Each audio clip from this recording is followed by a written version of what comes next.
Hello guys, सबैलाई नमस्ते। मेरो सानो मिनी ब्लगमा हजुरहरूलाई स्वागत छ।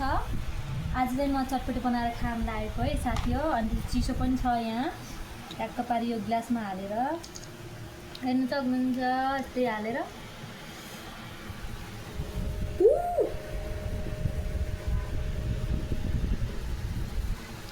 यसरी हालेर हामीहरू चाहिँ अब चिसो पिउँदै चटपटी खाँदै गर्नु पर्यो। देख्ने मान्छेहरूलाई रिस उठ्छ अरे के, खाएको भिडियो बनाउँछ रे, फालानु भिडियो भन्छन् अरे। तिमीहरूलाई के को मतलब, तिमीहरूले फोन बनाएको छ र मैले क्या तिमीहरूको खाना खाइदिएछ। त्यही भएर साथीहरू अर्काको कुरा ध्यान दिनु हुँदैन, आफ्नो काम गर्दै राख्नुपर्छ। आज चाहिँ म चटपटी खाना को कोलाई मनपर्छ आउनुहोस् है खाना चटपटी साथी हो। यति भन्दै म चाहिँ चटपटी खाना चाहिँ लागेँ है। कस्तो छ हेरौँ है आज।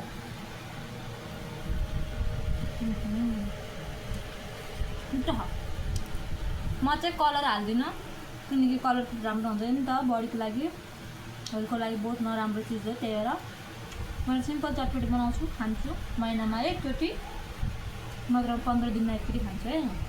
काठको चिसो पनि साइडमा।